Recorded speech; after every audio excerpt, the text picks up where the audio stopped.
El terreno será tuyo el viernes.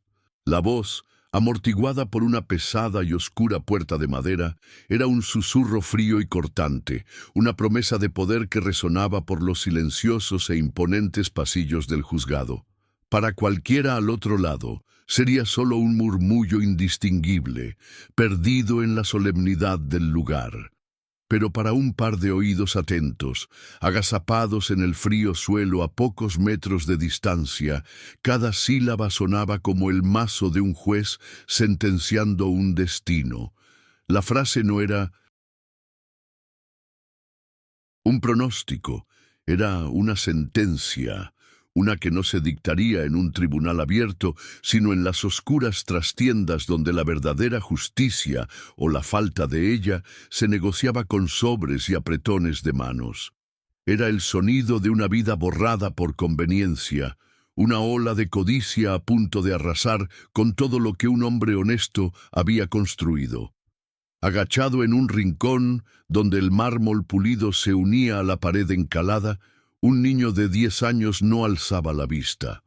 Sus dedos manchados de grafito se movían con agilidad hipnótica sobre la página amarillenta de un viejo cuaderno. No dibujaba monstruos ni héroes fantásticos como la mayoría de los niños de su edad. Dibujaba el mundo que lo rodeaba con una precisión que rozaba lo fotográfico. En ese instante, su mano capturó la textura de la puerta de donde provenía la voz, las ranuras de la madera, el brillo del pomo de latón.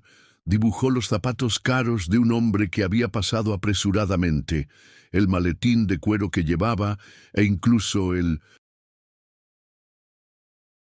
reflejo distorsionado del pasillo en sus gafas de sol.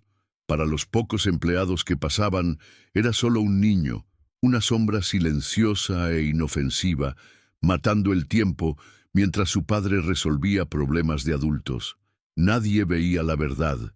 No estaba matando el tiempo, lo estaba inmortalizando. A unos pasos, apoyado en la pared opuesta, estaba su padre, Javier.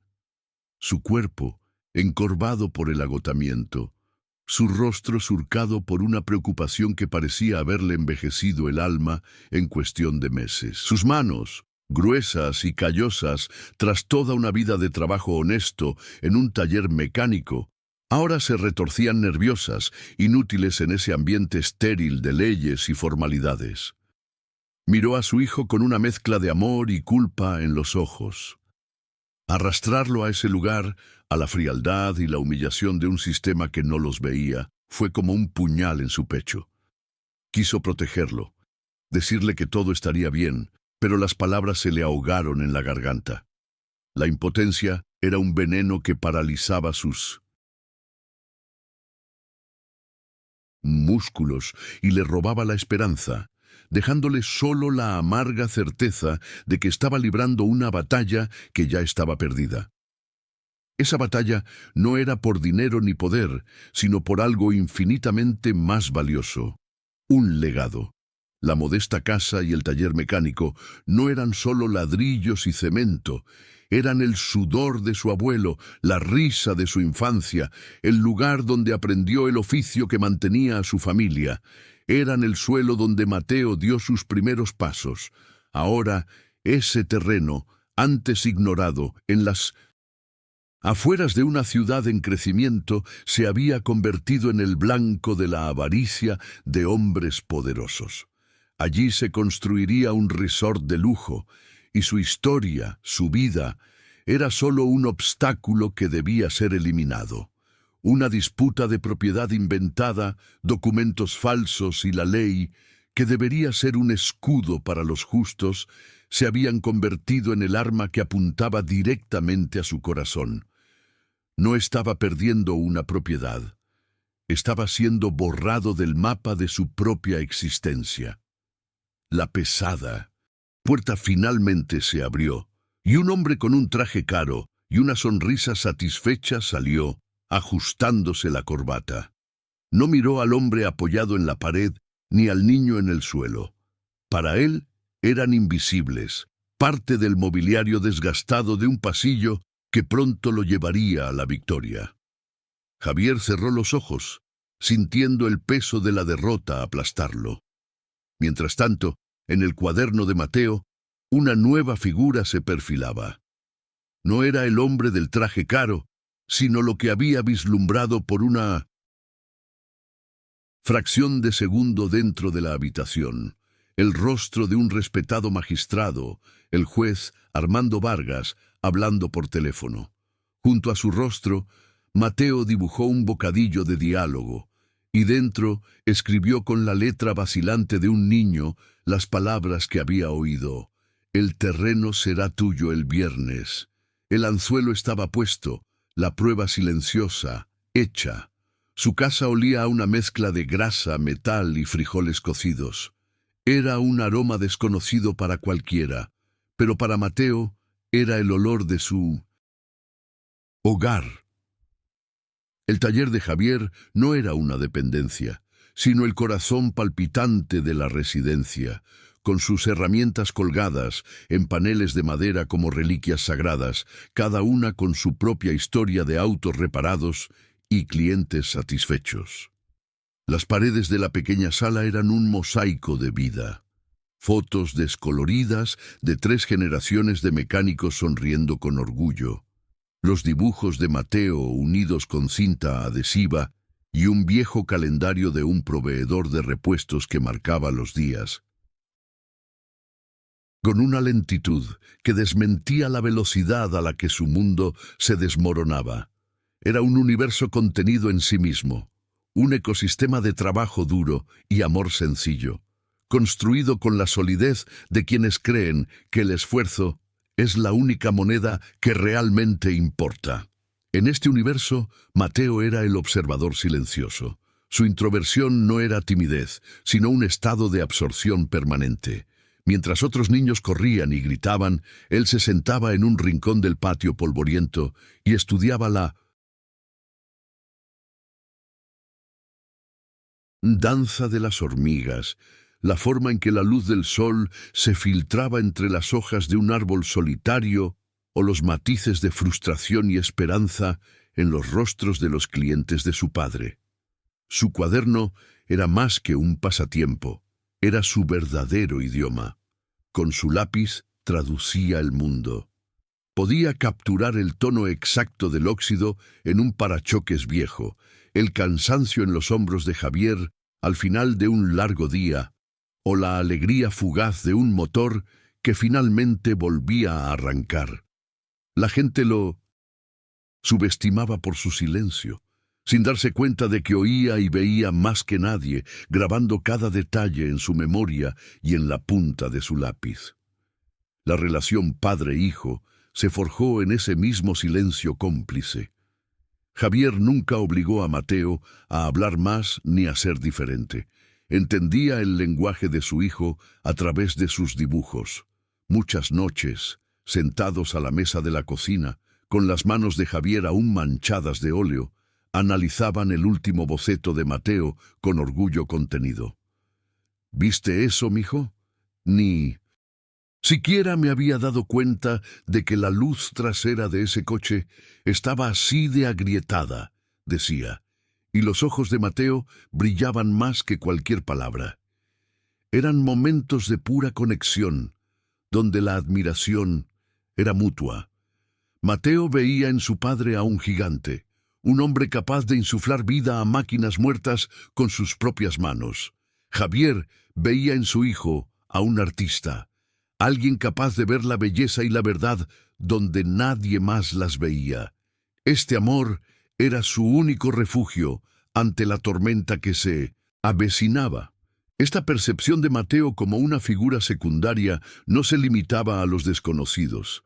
En el barrio era el hijo tranquilo de Javier. En la escuela, los profesores lo describían como un estudiante en su propio mundo, un eufemismo para alguien que no causaba problemas, pero tampoco destacaba. Los adultos hablaban de él delante de él, como si su presencia fuera meramente física, carente de comprensión. «Pobrecito, qué tímido», decían. «¿Es que no habla? Esta constante subestimación, esta invisibilidad social, forjó en él una coraza de indiferencia, pero también perfeccionó su capacidad de observar sin ser notado. Aprendió a ser una cámara humana, grabando el comportamiento, las palabras y los secretos de los adultos que lo trataban como si fuera parte del mobiliario, sin saber que el niño del rincón estaba creando el testimonio más fiel. El paisaje que los rodeaba hacía la amenaza aún más palpable. A pocos kilómetros, el esqueleto de acero y cristal del futuro resort de lujo se alzaba como un depredador en el horizonte, proyectando una sombra cada vez más alargada sobre su pequeño mundo. El sonido distante e incesante de la construcción era una cuenta regresiva hacia el fin de su paz. Cada nuevo piso parecía robar un poco más del cielo azul que veían desde su patio trasero. La ciudad en expansión, con sus promesas de progreso y modernidad, no tenía espacio para un viejo taller y una familia humilde. Eran una reliquia de una época que la avaricia había decidido que debía terminar, una nota a pie de página en la historia de un desarrollo que aplastaría a cualquiera que se interpusiera en su camino, demostrando que el futuro tenía un precio y se pagaría con el pasado.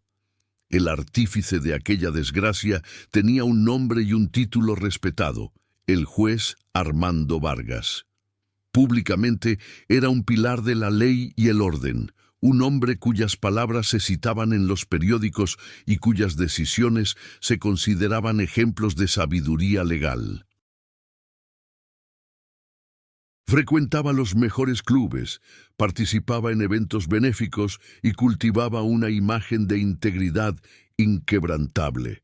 Pero tras la toga y la sonrisa refinada se escondía un hombre consumido por la arrogancia y la codicia. Para Vargas, la ley no era un instrumento de justicia, sino una herramienta de poder, un laberinto de reglas que dominaba y manipulaba para enriquecerse a sí mismo y a sus aliados. Personas como Javier y Mateo no eran ciudadanos a los que debiera servir, eran insectos, obstáculos insignificantes en el camino de sus verdaderos intereses. Su confianza era tan grande que ni siquiera consideró la posibilidad de ser desafiado, y mucho menos por alguien que apenas podía pagar los honorarios legales. La estrategia para confiscar las tierras de la familia fue una obra maestra de crueldad burocrática. La constructora, un gigante con un ejército de abogados, desenterró una antigua y oscura reclamación sobre los límites de la propiedad, que databa de casi un siglo atrás. Con la complicidad del juez Vargas, transformaron esta nota olvidada en una legítima disputa legal.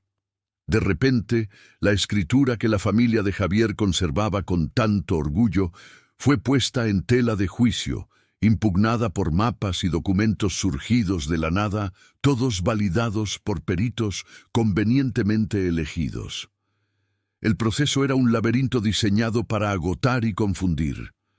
Javier, hombre de lógica práctica y de palabra, se vio ahogado en un mar de emociones, apelaciones y jerga legal que parecían diseñadas para ocultar la verdad más simple. Le estaban robando la casa a plena luz del día, con la bendición de la propia ley. La lucha de Javier fue solitaria y desigual. El abogado que le asignaron era un joven idealista pero abrumado, con docenas de casos similares amontonados sobre su escritorio. Escuchaba con compasión, pero sus hombros soportaban el peso de un sistema que lo aplastaba tanto como a sus clientes. Javier, tienen a los mejores expertos, a los mejores abogados. Nuestra palabra contra la suya, dijo con dolorosa sinceridad. Javier llevaba su caja de documentos que contenía escrituras amarillentas por el tiempo y recibos de impuestos pagados religiosamente durante 50 años. Pero en el tribunal, Estos papeles que representaban su vida parecían perder todo valor. Se sentía como un extranjero en su propia tierra, hablando un idioma que nadie quería entender, mientras sus oponentes se comunicaban con fluidez en el único idioma que la corte realmente entendía, el del dinero y la influencia. Lo que estaba en juego trascendía las paredes del taller o el pequeño patio trasero. Era la dignidad de toda una vida de trabajo honesto. Era la batalla silenciosa de cada hombre y mujer que cree que hacer lo correcto basta para estar a salvo. Si perdían, el mensaje sería brutal y claro. La honestidad es una debilidad y la justicia un privilegio de los ricos. Javier no solo temía la perspectiva de vivir en la calle, temía la mirada en el rostro de su hijo al día siguiente de su derrota. ¿Qué clase de hombre sería a los ojos de Mateo si no pudiera proteger lo mínimo indispensable, su hogar? ¿Y qué lección se llevaría Mateo? Que no importa cuánto trabajes o cuán honesto seas, alguien más poderoso puede simplemente arrebatártelo todo. Esa era la verdadera amenaza, no la pérdida de una posesión, sino la muerte de la esperanza. Mateo, en su rincón, procesaba el conflicto a su manera. No entendía las palabras litigio, mandato judicial, ni recuperación, pero comprendía a la perfección el lenguaje universal del miedo. Lo veía en la forma en que su padre dejaba de silbar mientras trabajaba en el taller, en el temblor de su voz al teléfono por la noche y en las nuevas arrugas que se formaban alrededor de sus ojos cansados. En su cuaderno, el conflicto cobraba forma visual. Dibujó a su padre, pequeño y descalzo, intentando sostener las paredes de su casa, mientras una mano gigante, con un anillo con el símbolo de la constructora, la empujaba por un precipicio. Dibujó el rostro sonriente del juez Vargas en la televisión, y alrededor de su cabeza dibujó pequeñas moscas zumbando. Era su forma de documentar la injusticia, de dar forma al monstruo invisible que atormentaba a su familia. La tensión aumentaba con cada visita al juzgado, un lugar que se había convertido en sinónimo de humillación. Una tarde particularmente gris, tras una desastrosa audiencia preliminar, Javier y su abogado salieron de la sala cabizbajos. El juez Vargas se cruzó con ellos en el pasillo, deliberadamente lento, acompañado de un séquito de asistentes. Se detuvo un momento, recorriendo a Javier con la mirada con un desprecio apenas disimulado. La terquedad es una enfermedad cara, caballeros. A veces, aceptar lo inevitable es la única manera de preservar la poca dignidad que nos queda, dijo, con una voz que resonaba con una autoridad que hacía la amenaza aún más escalofriante. La sentencia fue una bofetada pública, diseñada para quebrantar el ánimo de Javier, para recordarle que no era más que un peón en un juego donde el juez era el rey. Javier sintió que le hervía la sangre, pero se tragó la ira, que se convirtió en un nudo en la garganta. La guerra psicológica no se limitaba a los círculos de poder.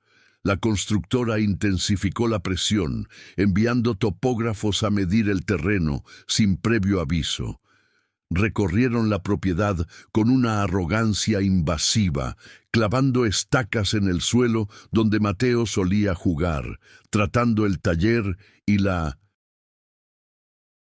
casa como si ya fueran ruinas a la espera de ser demolidas. Un día, un representante de la empresa apareció con una oferta final. La cantidad era irrisoria, un insulto disfrazado de generosidad, presentada como su última oportunidad de irse con algo en el bolsillo. La oferta no era un gesto de negociación, sino de dominio. «Piensa en tu hijo, Javier. Es mejor tener esto que nada», dijo el hombre con una sonrisa cínica.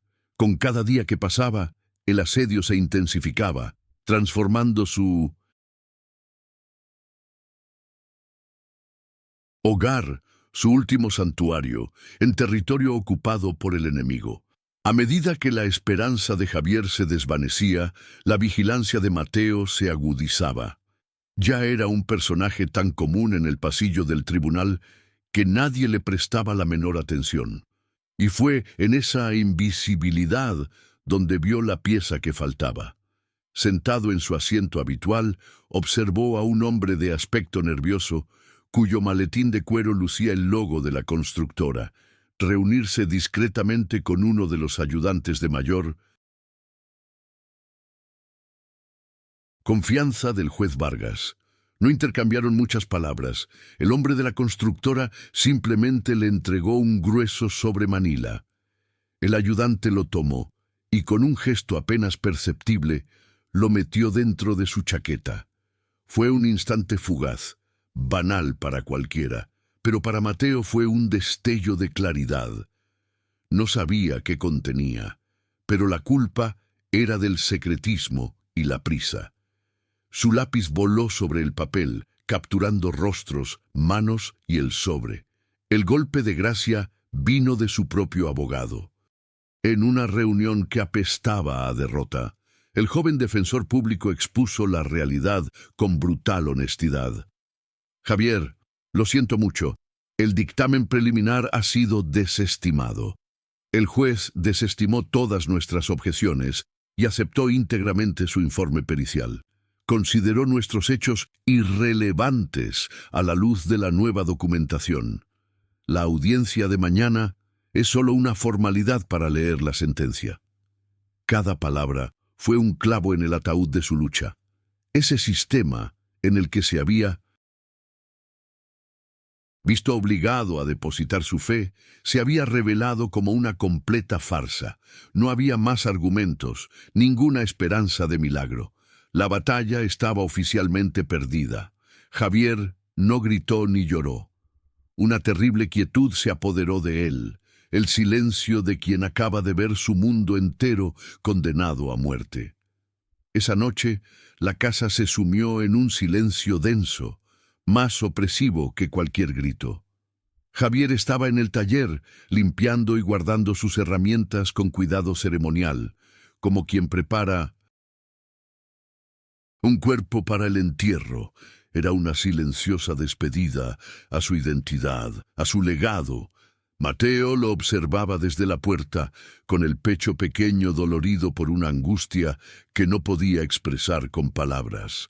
Incapaz de soportar el dolor de su padre, se retiró a su habitación y abrió el cuaderno. Hojeó las páginas, una tras otra, el juez al teléfono, el hombre del sobre, las frases oídas, los rostros arrogantes y las miradas derrotadas. De repente, los dibujos ya no eran solo recuerdos, eran una historia, eran la verdad. Una idea, pequeña y aterradora, comenzó a tomar forma en su mente. Quizás su lenguaje silencioso era el único que aún no había usado. El día del juicio final llegó con la solemnidad de un funeral.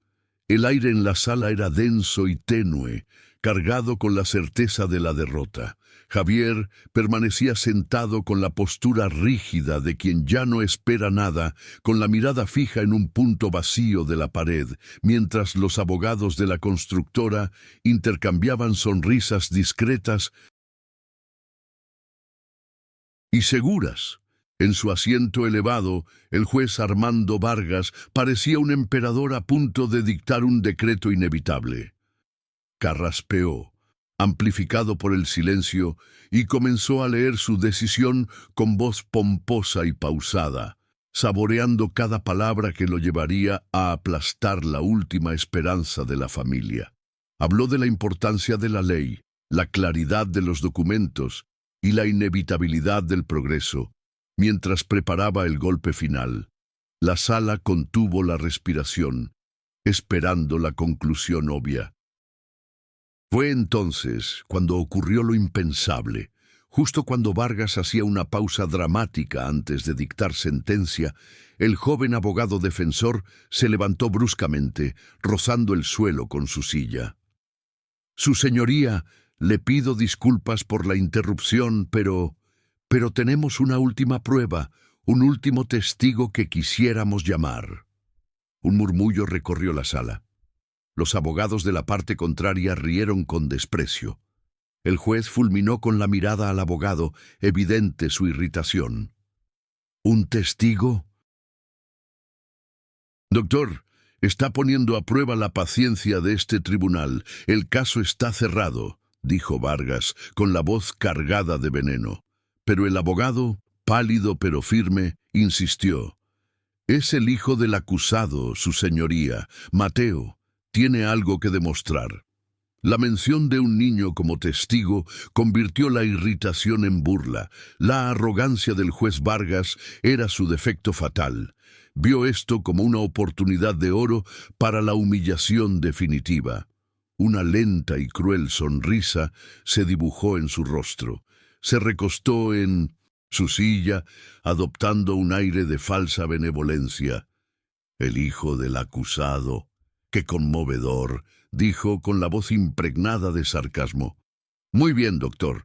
En nombre de la transparencia, lo permitiremos. Que venga el niño. Este tribunal, al parecer, tiene tiempo para un momento de drama familiar. Hizo un gesto magnánimo con la mano, como un emperador concediendo un último deseo a un condenado. Su confianza era absoluta. ¿Qué daño podía hacer un niño silencioso y asustado? Su decisión sellaría su autoridad. Poco sabía que estaba firmando su propio veredicto de culpabilidad. Mateo fue conducido al frente de la sala. Le temblaban las piernas, pero sus manos aferraban el cuaderno con una fuerza sorprendente. Era una figura diminuta y frágil en aquel imponente entorno. El juez lo miró con una diversión condescendiente. «Entonces, joven, ¿qué tiene que decirnos?», preguntó Vargas. Mateo no respondió. En cambio, ante un gesto de su abogado, abrió el cuaderno sobre el estrado. La primera página que reveló no contenía ni un paisaje ni un coche. Era el rostro detallado del juez Vargas, capturado en un momento de distracción, hablando por teléfono en una habitación privada. Con un dedo ligeramente tembloroso, Mateo señaló un globo de diálogo que había dibujado y que emergía de la boca del juez. En voz baja, pero que rompió el silencio de la sala, leyó: «El terreno será suyo el viernes». Un silencio eléctrico se apoderó de la sala. La sonrisa del juez se congeló en su rostro. La atmósfera pasó instantáneamente de la burla a la conmoción. Antes de que nadie pudiera procesar lo sucedido, Mateo pasó la página. Allí estaba el dibujo del asistente del juez recibiendo el sobre manila del constructor. Mateo señaló los detalles que su memoria fotográfica había capturado y su lápiz había grabado. El logotipo de la empresa en la carpeta, la fecha que había visto en un calendario de pared y escrita en la esquina de la página, las expresiones furtivas en los rostros de ambos hombres. Página tras página continuó. No había acusación en su voz, solo la presentación visual de los hechos. El rostro del juez Vargas pasó de la conmoción a la incredulidad, y luego al pánico puro e incontrolable. El chico al que había despreciado acababa de apuntarle con un arma, y el detonante era la verdad. El sonido que siguió no fue el de un mazo, sino 100 respiraciones contenidas simultáneamente. El tiempo en la sala del tribunal pareció extenderse, denso y pesado. Los abogados de la constructora, antaño tan arrogantes, ahora se miraban con pánico, pálidos como el papel. Javier, por primera vez en meses, levantó la cabeza y en sus ojos comenzó a brillar una llama de tenaz esperanza, mezclada con absoluto asombro por el hijo al que apenas reconocía. En su trono, el juez Armando Vargas era la imagen de la ruina. El sudor le perlaba la frente, abriendo y cerrando la boca sin hacer ruido. Tomó el mazo, pero le temblaba tanto la mano que el golpe en la madera sonó hueco, patético, y un leve eco de la autoridad que acababa de desintegrarse ante los ojos de todos. Su fortaleza de poder había sido violada y sus muros se derrumbaban en tiempo real. Envalentonado por el caos, el abogado defensor se levantó y esta vez su voz no tembló. Resonó con la fuerza de una convicción recién adquirida. Su señoría, o mejor dicho, señor Vargas, comenzó, con una formalidad ahora teñida de desprecio. Lo que este niño ha presentado no es solo un dibujo, es el diario visual de un crimen, es un testimonio silencioso de la corrupción que ha estado contaminando este tribunal. Caminó hacia el estrado, tomó el cuaderno con reverente cuidado y se dirigió al público. La fecha escrita aquí, el día en que se entregó el sobre, coincide misteriosamente con el día en que este mismo tribunal rechazó pruebas cruciales de la defensa por motivos técnicos. No es casualidad, es la anatomía de una injusticia. Cada palabra era una acusación directa e irrefutable. Acorralado, finalmente estalló, con la voz estridente y descontrolada. «Silencio. Esto es un ultraje, una farsa orquestada. Están usando a un niño para orquestar un vil ataque a la integridad de este tribunal». Señaló con un dedo tembloroso a Mateo, quien instintivamente se encogió tras su abogado. «Estos son los garabatos de una mente infantil, fácilmente manipulable. ¿De verdad lo creen? ¿Estas caricaturas? Esto es un circo, el intento desesperado de un culpable por eludir las consecuencias de sus actos». Su discurso, que pretendía ser una demostración de fuerza, sonó a pura desesperación. Al atacar al niño, no se defendía, simplemente revelaba la profundidad de su crueldad, consolidando su imagen de villano ante un público ahora completamente hostil, que veía la verdad no en sus gritos, sino en el silencio del niño. Fue en ese momento que algo en Javier, que lo había estado observando todo absorto, se quebró. Ver a su hijo, su valiente testigo, siendo atacado verbalmente por el hombre que les había robado la paz, fue más de lo que pudo soportar. Permaneció de pie con una dignidad que nadie le había visto antes. Su voz, normalmente suave, resonó por la sala con la fuerza de un trueno. «¡Mi hijo no miente!», gritó, y todos guardaron silencio. Ni siquiera sabe cómo hacerlo, lo único que sabe es dibujar lo que ve en sus ojos. Y lo vio a usted, juez Vargas, vio su traición, su arrogancia. Estos garabatos contienen más verdad que todas las leyes que usted tergiversó para destruirnos. Son la única justicia que hemos encontrado en este lugar. El enfrentamiento ya no era legal, era moral, era la verdad de un padre contra la mentira de un hombre poderoso. La batalla se ganó, no con un veredicto, sino con un cambio radical en la atmósfera de la sala. Ya nadie miraba al juez con respeto, solo con desprecio o miedo. Al fondo de la sala, un periodista que cubría casos menores, que antes parecía aburrido, ahora permanecía de pie, con los ojos abiertos. No esperó nada más. Discretamente salió de la sala con el celular en la mano, dictando furiosamente las primeras líneas de la historia que conmocionaría a la ciudad. El juez Vargas lo vio marcharse. Siguió al periodista con la mirada, y el último rastro de lucha se desvaneció de su rostro, reemplazado por la fría y gris certeza de la caída.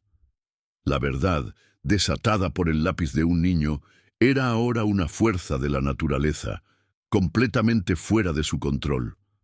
Su mundo acababa de implosionar.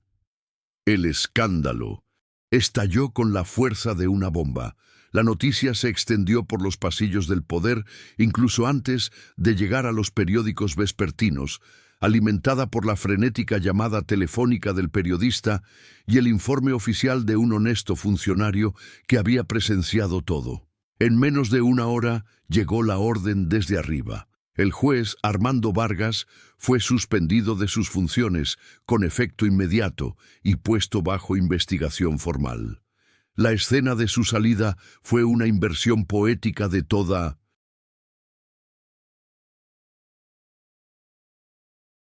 su carrera. No salió por la puerta principal como un magistrado respetado, sino escoltado por dos funcionarios judiciales por una salida lateral, despojado de su toga y su aura de poder. El hombre que había pasado su vida juzgando a otros, ahora caminaba hacia su propio juicio, con el rostro convertido en una máscara de humillación y furia impotente. La justicia, a veces, es una rueda que gira lentamente, pero aplasta con tremenda fuerza. Para Javier, la justicia llegó en una sala diferente, presidida por una jueza interina de mirada severa, pero justa. El caso se reabrió y se cerró en cuestión de minutos. La jueza declaró nulo el proceso de desalojo, alegando fraude procesal y corrupción manifiesta. Cada palabra fue un bálsamo para el alma herida de Javier. Cuando la jueza golpeó el mazo y dijo, caso cerrado, la propiedad pertenece y siempre ha pertenecido a la familia, el peso de meses de angustia finalmente se desvaneció de los hombros de Javier. No lloró de inmediato. Simplemente respiró hondo, una respiración larga y temblorosa, como quien ha estado bajo el agua demasiado tiempo y finalmente sale a la superficie. El aire que llenaba sus pulmones no era solo oxígeno, era libertad, era paz, era la dulce y sencilla victoria de la verdad. Pero el verdadero homenaje no se rindió desde el atril de la jueza. Tras la sesión, la jueza bajó y se acercó a Mateo, quien estaba junto a su padre. Se agachó a su altura, ignorando a los abogados y al personal que los rodeaban. Mateo, dijo en voz baja, hoy hiciste más por la justicia que muchos de nosotros en toda la vida. Nos recordaste que la verdad no necesita una voz fuerte para ser escuchada. A veces, solo se necesitan ojos honestos y un corazón valiente. Gracias. En ese momento, Javier abrazó a su hijo, un abrazo que no solo lo protegía, sino que también estaba lleno de un orgullo y una admiración tan profundos que las palabras serían insuficientes. El niño invisible se había convertido en el pilar que mantenía unido su mundo. La caída del juez Vargas fue solo el comienzo. La investigación, impulsada por los dibujos de Mateo como un mapa del tesoro de la corrupción, expuso toda la red de sobornos que rodeaba a la constructora. Se reabrieron otros casos de sospechosas disputas inmobiliarias, revelando un patrón de depredación contra familias vulnerables. El escándalo manchó indeleblemente la reputación de la empresa, obligándola a abandonar no solo el terreno de Javier, sino todo el proyecto del resort de lujo. La verdad de Mateo no solo salvó su hogar, actuó como un antídoto, purificando una pequeña parte de un sistema enfermo y brindando una esperanza inesperada a otras víctimas que habían sufrido en silencio, convencidas de que su lucha estaba perdida. El testimonio silencioso de un niño finalmente dio voz a muchos. Volver a casa fue una verdadera celebración. El taller olía igual, a grasa y metal, pero ahora el aroma estaba impregnado de alivio. El sonido de las herramientas de Javier ya no era el de un trabajo pesado y desesperado, sino una melodía alegre. Volvió a silbar, una melodía desafinada que para Mateo era la música más hermosa del mundo. El niño permanecía sentado en su sitio de siempre, con el cuaderno en el regazo. Pero ahora sus dibujos eran diferentes. Ya no había monstruos gigantes ni sombras amenazantes.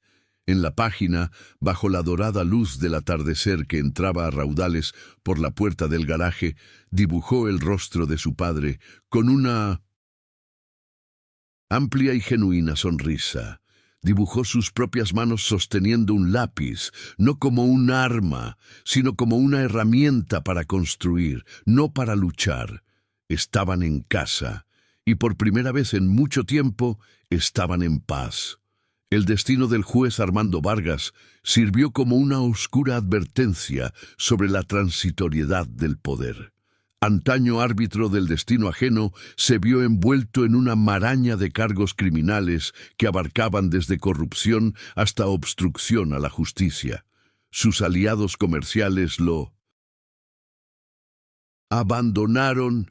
Su reputación fue desmantelada públicamente y su nombre se convirtió en sinónimo de vergüenza.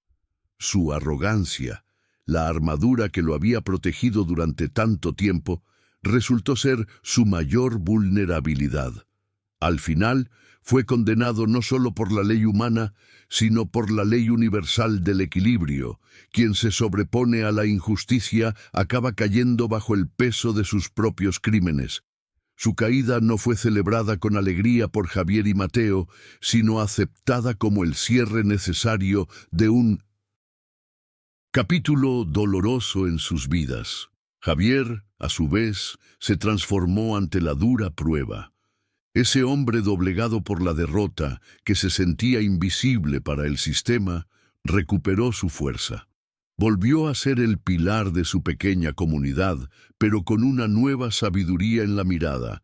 Habló con sus vecinos de lo sucedido, no con jactancia, sino con la humildad de quien ha visto el abismo en carne propia. Sin embargo, su mayor orgullo era su hijo. Miraba a Mateo de otra manera, con un respeto que trascendía el amor paternal.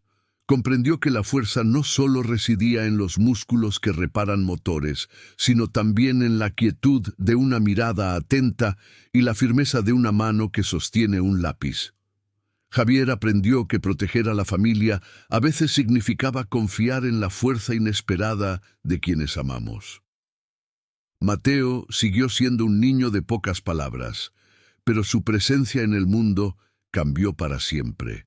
Su cuaderno de bocetos, antaño un refugio secreto, se convirtió en objeto de leyenda local. Custodiado por Javier como la escritura más preciada, la gente buscaba sus dibujos, exigiendo ver no solo las imágenes de su victoria, sino también los nuevos paisajes y retratos que creaba. Su talento, antaño ignorado, era ahora su identidad reconocida y celebrada. Siguió siendo el observador silencioso, pero su silencio ya no se interpretaba como timidez o distanciamiento. Se percibía como profundidad.